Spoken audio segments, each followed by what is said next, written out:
সকলোকে বৈপ্লৱিক অভিনন্দন। সদৌ অসম বাঙালী যুৱ ছাত্ৰ ফেডাৰেশ্যনৰ ওদালগুৰি জিলা সমিতিৰ তৰফৰ পৰা আজিৰ এই সংবাদমেল বিগত বহু বছৰ ধৰি আমাৰ অসমত বসবাস কৰা বাঙালী সম্প্ৰদায়ৰ লোকসকলৰ সমস্যা আজিলৈকে কিন্তু শেষ হোৱা নাই বা শেষ হোৱাৰ পথে আগবাঢ়াও নাই। আজি বাঙালীসকলৰ সমস্যালৈ আমি বিভিন্ন ৰাজনৈতিক দলৰ ওচৰ চাপিছোঁ।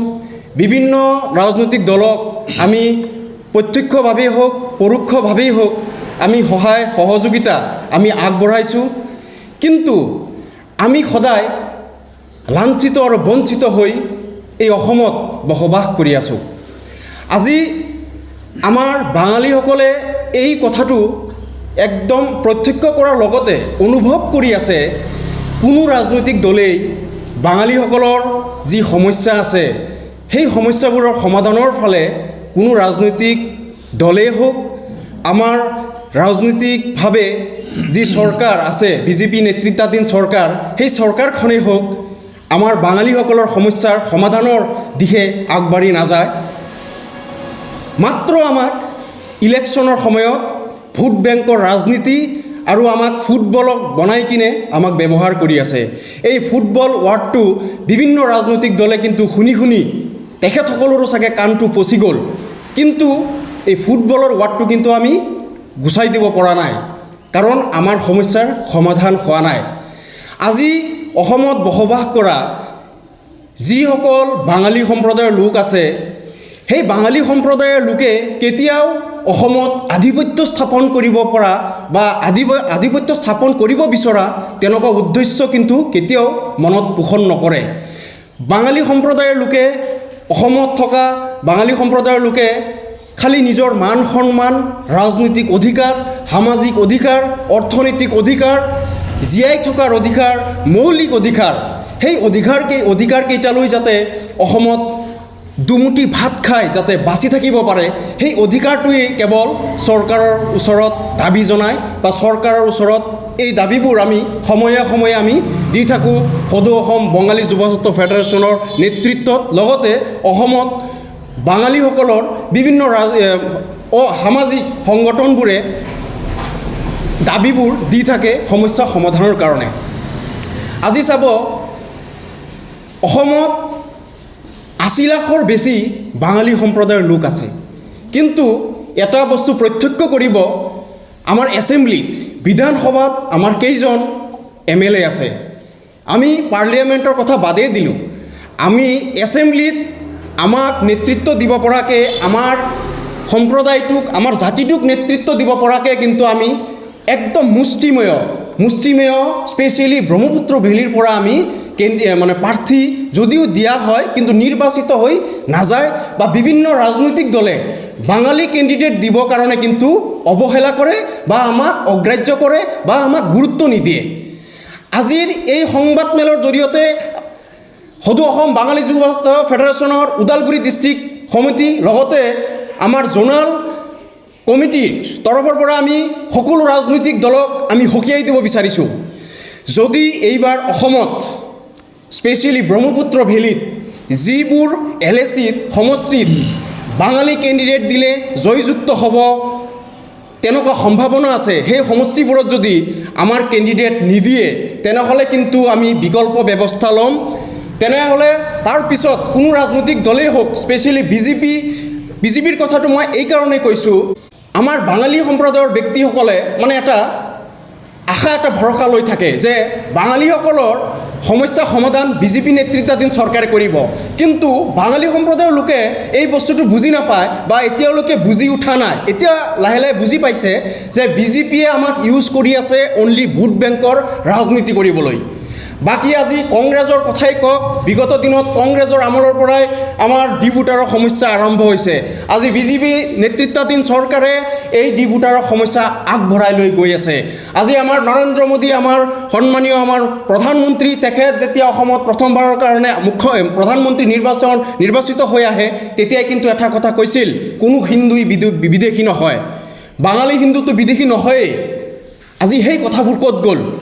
আজি হিন্দুত্ববাদীৰ চৰকাৰ বিজেপিৰ চৰকাৰ আজি বিজেপিৰ চৰকাৰে হিন্দুত্ববাদীৰ আইডিঅলজি লৈ কিনে বাঙালী সম্প্ৰদায়ক কিয় প্ৰতাৰণা কৰিছে সেই জবাবটো এইবাৰ ইলেকশ্যনৰ আগত দিব লাগিব।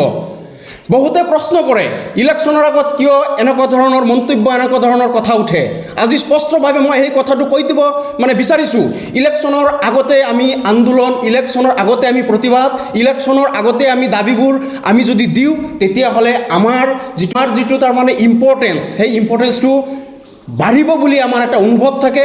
সেই ইম্পৰ্টেঞ্চ সকলো ৰাজনৈতিক দলে দিব বুলি আমাৰ এটা আশা থাকে।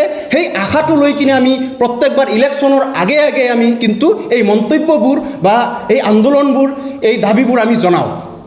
আজি বি টি চিত 15টা LAC আছে। স্পেচিয়েলি যিহেতু আজি ওদালগুৰিৰ পৰা এই কথা কৈ আছোঁ, আমি ওদালগুৰি টংলা সমষ্টিটোত আমি বাঙালী কেণ্ডিডেট বিচাৰিছোঁ। আজি বিজনীত আমি বাঙালী কেণ্ডিডেট বিচাৰিছোঁ। আজি তামোলপুৰত আমি বাঙালী কেণ্ডিডেট বিচাৰিছোঁ। আজি কোকৰাঝাৰত আমি বখংগুৰি তাতে আমি বাঙালী কেণ্ডিডেট বিচাৰিছোঁ। আজি আমি তামোলপুৰত বাঙালী কেণ্ডিডেট বিচাৰিছোঁ, গুৰেশ্বৰত বিচাৰিছোঁ। বিভিন্ন যিবোৰ LAC আছে য'ত নেকি বাঙালী সম্প্ৰদায়ৰ কেণ্ডিডেট দিলে জয়যুক্ত হ'ব, তাৰ কাৰণে আমি বিভিন্ন ৰাজনৈতিক দলক আহ্বান জনাইছোঁ, দাবী জনাইছোঁ। যদি কোনো ৰাজনৈতিক দলেই আমাৰ দাবী আমাক যদি প্ৰতাৰণাৰ ফালে যদি আমাক আকৌ ঠেলি দিয়ে তেনেহ'লে কিন্তু আমি বিকল্প ব্যৱস্থা ল'বৰ কাৰণে বাধ্য হ'ম। আজি আমি কোনোবা প্ৰাৰ্থী দিলে, আজি আমি কিবা বাঙালী অধ্যুষিত অঞ্চলত যদি আমি প্ৰাৰ্থিত্ব প্ৰদান কৰোঁ, সেই প্ৰাৰ্থী যদি আমি জিকাই আনিব যদি নোৱাৰোঁ, কিন্তু আমি বেলেগ ৰাজনৈতিক দলক কিন্তু আমি ইয়াতে হৰুৱাৰ কাৰণে ভাল এটা ফেক্টৰ হ'ম, ভাল এটা আমি তাতে ভূমিকা পালন কৰিম। আজি কথাটো হ'ল ডি ভোটাৰৰ সমস্যাটো, যি সমস্যা মই নিজে কৈ মই হাবাথুৰি খাই গৈছোঁ। আমাৰ কেন্দ্ৰীয় নেতৃত্ব, আমাৰ জোনাল নেতৃত্ব, সকলো যিবোৰ সংগঠন আছে আমাৰ বাঙালী সংগঠন সকলোৱে কৈ দুৰ্বল হৈ গৈছে, সকলোৰে মনোবল দুৰ্বল হৈ গৈছে।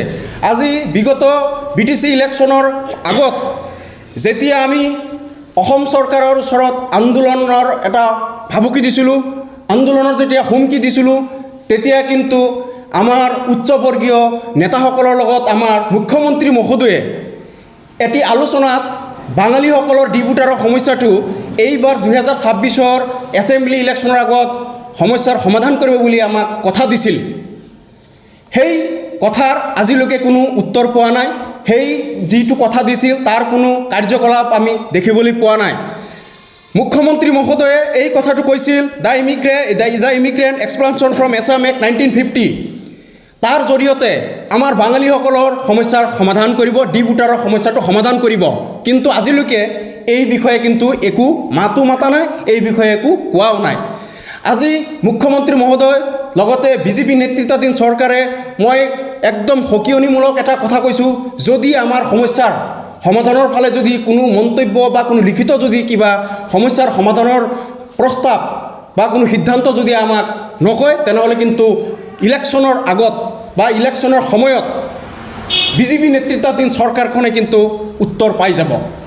তেতিয়া কিন্তু বঙালী সম্প্ৰদায়ৰ লোকক একো কৈ লাভ নাই। আপুনি এটা বস্তু চাব, যেতিয়া BTC ইলেকশ্যন হৈছিল তেতিয়াই এইটো মঞ্চৰ পৰাই বা আমাৰ BTC অঞ্চলৰ পৰাই বিজেপিৰ ভোট বৰ্জন কাৰ্যসূচী আমি হাতত লৈছিলোঁ। আৰু সেই কাৰ্যসূচীত আমি BTC বহবাস কৰা আমাৰ বাঙালীসকল, স্পেচিয়েলি সদৌ অসম বাঙালী যুৱত্ব ফেডাৰেশ্যনৰ নেতৃত্বত যি সিদ্ধান্ত আমি গ্ৰহণ কৰিছিলোঁ, সেই সিদ্ধান্তত কিন্তু আমি সফল হৈছোঁ। আমি যি ভোট বৰ্জন কাৰ্যসূচী হাতত লৈছিলোঁ সেইটোত আমি ছাকচেছ হৈছোঁ। আৰু বিজেপি নেতৃত্বাধীন চৰকাৰক আমি এটা মেছেজ দিছোঁ, যদি ইলেকশ্যনৰ এইবাৰ এছেম্বলি ইলেকশ্যনৰ আগত যদি আমাৰ সমস্যা সমাধানৰ বিষয়ে যদি একো মাত নামাতে, একো যদি লিখিত প্ৰস্তাৱ নিদিয়ে, তেনেহ'লে কিন্তু এইবাৰো কিন্তু একে ৰিজাল্ট হ'ব। তেতিয়া কিন্তু বাঙালী সম্প্ৰদায়ৰ লোকক কৈ কিনে কিন্তু লাভ নাই। এতিয়া মই শেষত এইটো কথাই ক'ব বিচাৰিছোঁ, আকৌ এবাৰ বিভিন্ন ৰাজনৈতিক দল, কংগ্ৰেছ হওক বিজেপি হওক, বাঙালী কেণ্ডিডেট এইবাৰ যিবোৰ বাঙালী অধ্যুষিত অঞ্চল আছে সেই অঞ্চলবোৰত বাঙালী কেণ্ডিডেট প্ৰক্ষেপ কৰিব লাগে। জয়যুক্ত কৰি নিয়াৰ দায়িত্ব সদৌ অসম বাঙালী যুৱত্ব ফেডাৰেশ্যন লগতে অসমত থকা বিভিন্ন বাঙালী সংগঠনবোৰে দায়িত্ব ল'ব আৰু যদি এই প্ৰস্তাৱ যদি আমাৰ গ্ৰহণ নকৰে তেনেহ'লে বিকল্প চিন্তাটো আমি কৰিম আৰু তাৰ উত্তৰ ইলেকশ্যনে শেষত পাব লগতে আৰু এটা কথা ক'ব বিচাৰিছোঁ হাগ্ৰামা নেতৃত্বাধীন BPF চৰকাৰৰ বিষয়ে BPF চৰকাৰে আমাৰ বাঙালী সম্প্ৰদায়ৰ লোকে এইবাৰ দুহাত ভৰি কিনে শিল দোল ভাঙি কিনে ভোট প্ৰদান কৰিছে কিন্তু হাগ্ৰামা নেতৃত্বাধীন চৰকাৰখনে বাঙালী জাতিক প্ৰতাৰণাৰ বাহিৰে আৰু বেলেগ একো কিন্তু কৰা নাই কিয় কৰা নাই মই আপোনালোকক উদাহৰণ দি আপোনাক কৈ আছোঁ কিছুদিন আগত CSB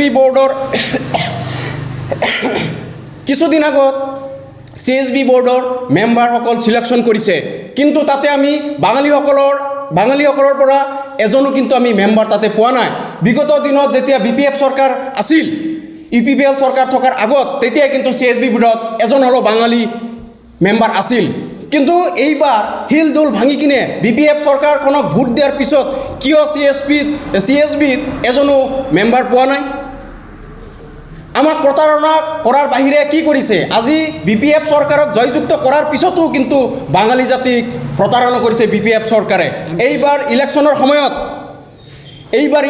সময়ত BPF চৰকাৰেও এই কথাটো স্পষ্টভাৱে জানি লওক যে BTCত বসবাস কৰা বাঙালী লোকসকলে যিটো প্ৰতাৰণাৰ বলি হৈছে যদি তাৰ সমাধান সূত্ৰ যদি হাগ্ৰামা নেতৃত্বাধীন চৰকাৰে যদি বিচাৰি নোলোৱায় তেনেহ'লে কিন্তু এইবাৰ এছেম্বলি ইলেকশ্যনত BTCত হাগ্ৰামা নেতৃত্বাধীন চৰকাৰক কিন্তু ইয়াৰ উত্তৰ আৰু জবাব পাই যাব ধন্যবাদ যিকোনো খবৰ বিজ্ঞাপনৰ বাবে যোগাযোগ কৰক 7896121996